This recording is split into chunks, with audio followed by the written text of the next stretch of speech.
Olá, queridos, bom dia. Nós estamos dando início a uma nova doutrina neste momento.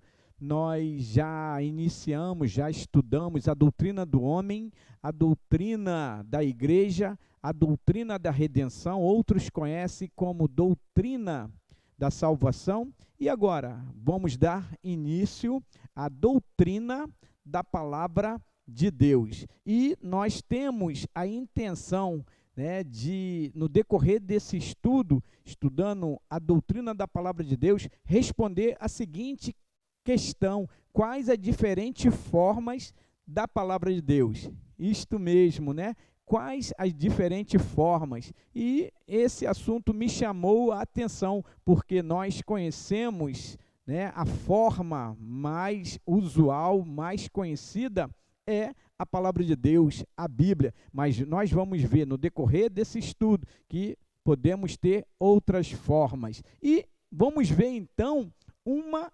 explicação bíblica. A palavra de Deus, na verdade, há vários significados que essa frase assume na Bíblia. Vale a pena distinguir claramente esses diferentes sentidos. E a gente vai ver, a própria Bíblia irá nos auxiliar, que nós iremos ver outras formas, que assumem a palavra de Deus. E eu quero, então, começar vendo a palavra de Deus como pessoa. E quem seria essa pessoa? A pessoa é a pessoa de Jesus Cristo. Às vezes, a Bíblia refere-se ao Filho de Deus como a palavra de Deus. Em Apocalipse 19:13, o apóstolo João vê o Senhor Jesus ressurreto no céu e diz: está vestido com um manto tingido de sangue, e o seu nome é a palavra de Deus. Isso na versão NVI. E no Evangelho de João, capítulo 1, versículo 1, lemos também: no princípio era a palavra. Em outras traduções diz: no princípio era o verbo, e o verbo e a palavra estava com Deus, e a palavra e o verbo era Deus. Então, aqui nós podemos ver que a palavra substitui a pessoa de Jesus Cristo, e Jesus Cristo está substituindo a palavra. É como se eu lesse da seguinte forma: no princípio era Jesus Cristo, e Jesus Cristo estava com Deus, e Jesus Cristo é Deus. Vamos ver também a palavra de Deus como comunicação verbal. E quando eu falo em comunicação verbal, em primeiro lugar, eu quero ver com vocês os decretos de Deus. Às vezes, as palavras de Deus tomam a forma de decretos poderosos que causam eventos, acontecimentos, ou até mesmo trazem coisas à existência. Deus, quando cria o universo, ele cria no poder da sua palavra. Olha, em Gênesis 1:3 nos diz: disse Deus, haja luz, e houve luz. Então, vamos ver também Salmos 33:6. Deixa eu ler aqui no meu aplicativo bíblico que tem no meu celular, que diz assim, Salmos 33:6: os céus por sua palavra se fizeram, e pelo sopro de sua boca o exército deles. Os céus por sua palavra, palavra de Deus, se fizeram, e pelo sopro da sua boca, Deus soprou, Deus pronunciou, Deus falou, o exército dele também foi criado. O exército aqui se refere aos anjos que ele cria também. Vamos ver também a palavra de Deus como comunicação verbal, aplicação pessoal, Vamos ver a aplicação pessoal, Deus, às vezes, se comunica às pessoas sobre a terra falando diretamente a elas. E nós podemos ver isso na criação, quando Deus, no entardecer, na viração do dia, ele procurava a Adão para conversar. Deus conversava com Adão, Deus falava direta e pessoalmente com Adão. E Deus falou também após o pecado. Nós vamos ver aqui em Gênesis 2, 16, 17 e também após o pecado em Gênesis 3, 16 a 19. Então, nós podemos ver uma aplicação, Deus falando diretamente com as pessoas. Deus fala com Moisés, né, diretamente na sarça ardente, quando Deus chama Moisés para ele ir a Faraó para poder livrar o povo de Israel, né, que estava cativo no Egito. Nós também podemos ver a palavra de Deus como comunicação verbal comunicada por lábios humanos, né? Com frequência as escrituras de Deus levanta homens, mulheres, profetas para falar por meio deles. Deus usava homens falhos, homens pecadores, mas Deus sempre os usava. É evidente que, embora sejam palavras humanas, faladas em linguagem humana comum, por seres humanos comuns, a sua autoridade e veracidade, como foi falado, né, pelo pastor Samuel Cavalcante, sobre a inerrância da palavra. Olha, aqui ele usava homens falhos, mas a sua autoridade e veracidade não sofre nenhuma redução, ainda são inteiramente palavras de Deus. Né? Em 2 Pedro 2, 2 Pedro 1, capítulo 20, 2 Pedro, capítulo 1, versículo 21, diz que a palavra de Deus não teve origem nenhuma humana, mas eram dita por Deus, compelida pelo Espírito Santo.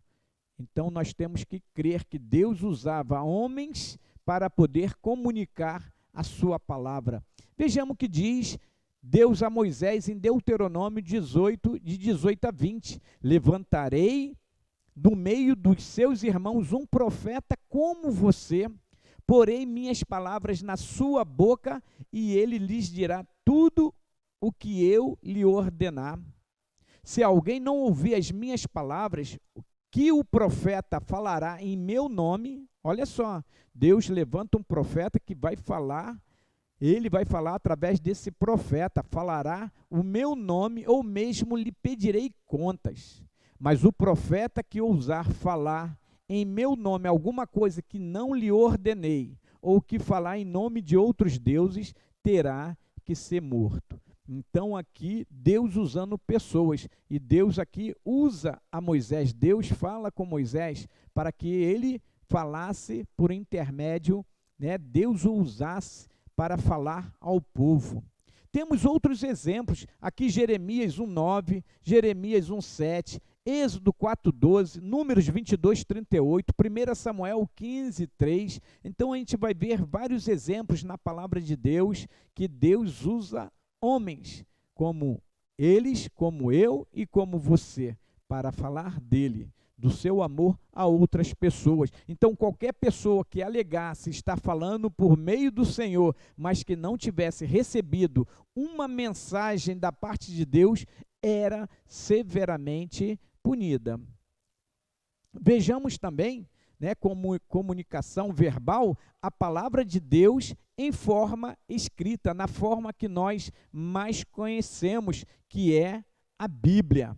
Né? Nós vimos a comunicação verbal através dos decretos, Deus criou tudo através da sua palavra. Aplicação pessoal, Deus falava direto e pessoalmente com as pessoas, e também Deus usava pessoas, homens, né, para comunicar a sua palavra através de homens. Deus levantou homens, mulheres, profetas para falar por ele ao povo. E agora nós vamos ver também a palavra de Deus em forma escrita, a forma que nós mais conhecemos, que é a Bíblia. Além das formas acima, né, que é os decretos de Deus, aplicação pessoal, comunicadas por lábios de homem, nós conhecemos e podemos afirmar também a forma escrita.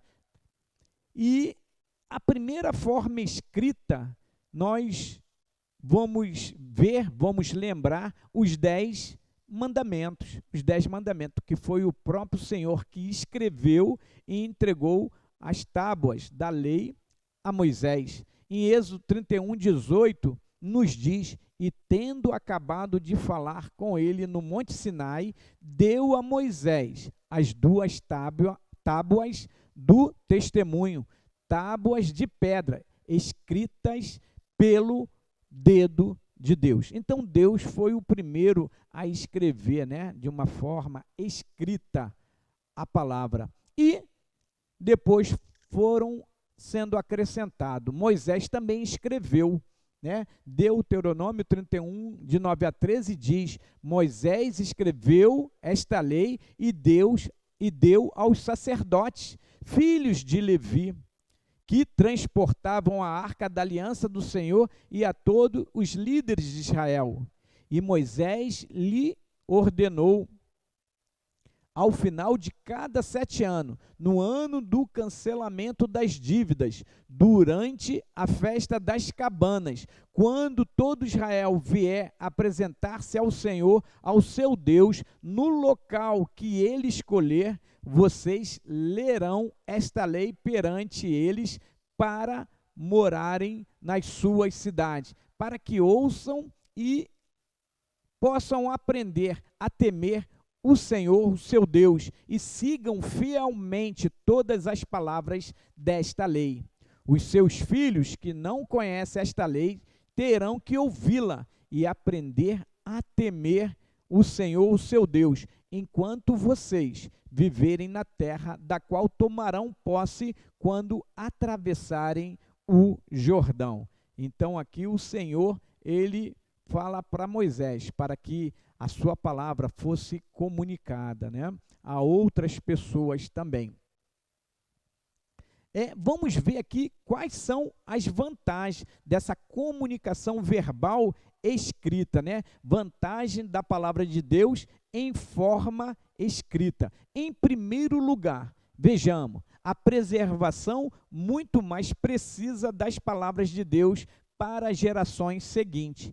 Fica muito mais fácil as outras gerações poderem ler a palavra de Deus vendo e lendo, do que eu gravar toda a palavra e fazer uma tradução oral, né? Falar para a minha filha e a minha filha guardar toda a palavra e falar para os seus filhos. Então, em primeiro lugar, a preservação muito mais precisa das palavras de Deus para as gerações futuras. Depender da memória, olha, se dependesse da minha memória, olha, ia ficar difícil, né? Porque eu tenho, assim, não tenho tanta facilidade para gravar, né, de Gênesis a Apocalipse toda a palavra de Deus, né? Mas, olha, depender da memória e repetir tradição oral é um método muito menos confiável da preservação dessas palavras através da história do que o seu registro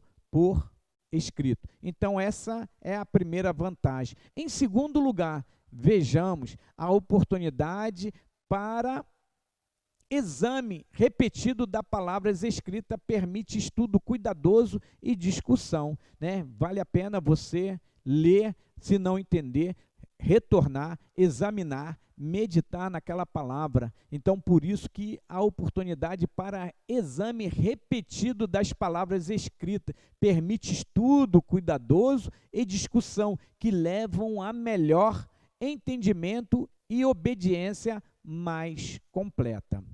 E terceiro lugar, são acessíveis a muito mais pessoas do que quando preservadas meramente por meio da memória e da repetição oral. Eu quero passar aqui um filmezinho, ele é bem rápido, para que você veja a alegria que as pessoas tiveram quando receberam a palavra escrita de Deus. Veja esse videozinho.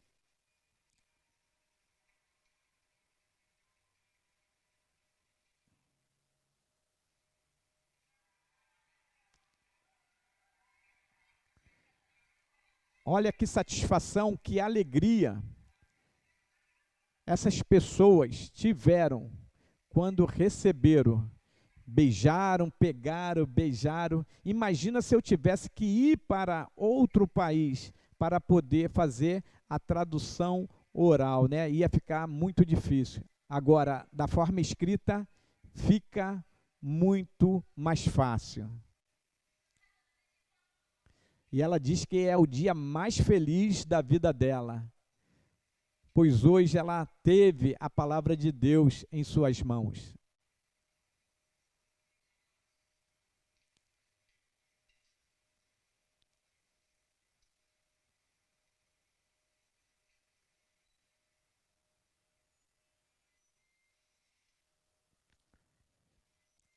E vamos ver agora o ponto de convergência da palavra de Deus, né? De todas as formas da palavra de Deus que nós vimos aqui, né, como pessoa, nós vimos que a forma escrita, como comunicação verbal, a forma escrita é a que mais facilita o aprendizado da palavra, né? Então, de todas as formas da palavra de Deus que estudamos, o ponto de convergência é a forma escrita, isto é, a Bíblia, a palavra de Deus que nós conhecemos, né? Hoje nós temos a facilidade de, através do celular, termos aplicativos bíblicos que estão conosco em todos os momentos, então é fácil a gente ler e estudar a palavra de Deus. Então, a forma escrita, a forma que nos permite estar em qualquer lugar, em qualquer momento, lendo a palavra, a forma escrita é o que vai convergir. O ponto de convergência da palavra de Deus é a forma escrita. Essa é a forma da palavra de Deus disponível para todos, né? Para estudo, para pesquisa bíblica, exame repetido e com base para discussão uns com os outros.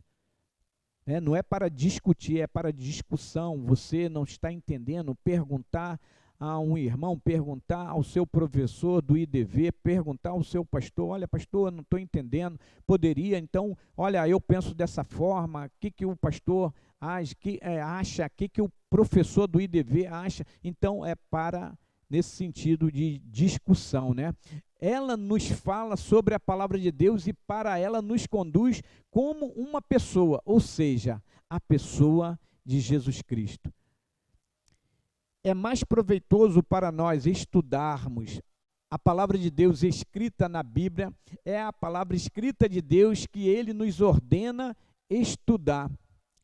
O homem bem-aventurado é o que medita na lei de Deus dia e noite, conforme descrito lá em Salmo, capítulo 1, versículos 1 e 2. As palavras de Deus para Josué também se aplica para nós, né? Deus falando a Josué ali no capítulo 1, quando ele chama Josué após a morte de Moisés, então ele fala para Josué, olha Josué, não cesses de falar deste livro da lei, antes Josué, medita nele dia e noite, para que tenhas cuidado de fazer segundo tudo quanto nele está escrito, então farás prosperar o teu caminho e serás bem-sucedido. É a palavra de Deus em forma escrita, a Bíblia que é inspirada por Deus e útil para o ensino, para a repreensão, para a correção e para a instrução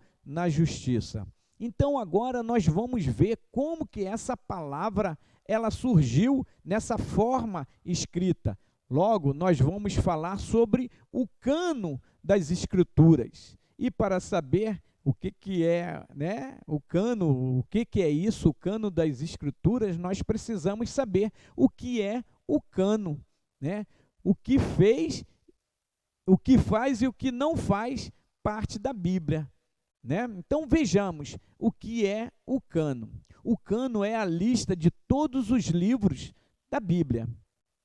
O cano vem de cana, que era usada como metro, como medida. Daí a palavra passou a ser usada como norma, regra de verdade ou de fé. Os livros da Bíblia foram chamados de canônico, né?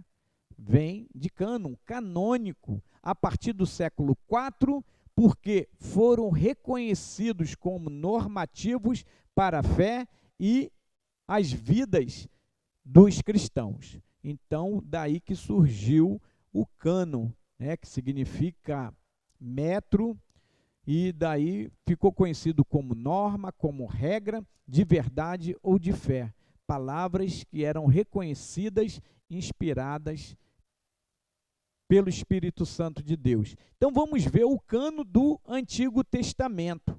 A própria palavra dá testemunho do desenvolvimento histórico do cano. Nós vimos que os 10 Mandamentos é a coleção mais antiga das palavras de Deus e, com isso, dá início ao cano bíblico. Em seguida, Moisés acrescenta palavras para que fossem depositadas ao lado da Arca da Aliança, e nós conhecemos essas palavras ou esses livros como os livros da lei, conhecido também como o Pentateuco. Josué, em seguida, amplia a coleção das palavras. Nós podemos ver isso lá em Josué 24, 26, sabendo que o próprio Deus o havia autorizado esse acréscimo. Posteriormente, vêm os profetas também escrevem da parte de Deus, compelido, inspirado pelo Espírito Santo, e o conteúdo do cano do Antigo Testamento continuou aumentando até o fim do processo de escrita. E nós, quando falamos em canos, né, que são livros que foram inspirados pelo Espírito Santo, eles são inspirados pelo Espírito Santo, nós não poderíamos deixar de falar sobre os livros apócrifos. Apócrifos são aqueles livros que não constam na Bíblia, né? E ele tem o significado de livros escondido ou oculto. Apócrifo significa isso, né? Que não foram inspirados. Esses livros eram livros escondidos, livros ocultos. O termo apócrifo, querido, geralmente se refere a livros do Antigo Testamento que foram rejeitados por uns, por entender que não foram inspirados pelo Espírito Santo e aceitos por outros. Tem pessoas que aceitam esses livros como inspirados, mas nós não reconhecemos que estes livros apócrifos foram livros inspirados pelo Espírito Santo. Os que aceitam esses livros preferem chamá-los de deuterocanônicos, isto é, livro do segundo cânon, né, que posteriormente eles foram inseridos na Bíblia, e alguns aceitam esses livros como inspirado, mas, né, eles não fazem parte da nossa Bíblia. E eles foram declarados parte do cânon em 1546, no Concílio de Trento, né? Então, eles foram a partir, por isso que eles é conhecido como deuterocanônico, porque faz parte do segundo cânon. O cânon já estava fechado quando esses livros, posteriormente, eles entraram, né, para alguns no cânon. Por isso que eles são conhecidos como deuterocanônico. E por que os apócrifos não fazem parte das Escrituras, ou não fazem parte da Bíblia? Eles não atribuem a si mesmo o tipo de autoridade que tem os escritos do Antigo Testamento. Eles também não foram considerados palavras de Deus pelo povo judeu, do qual se originaram.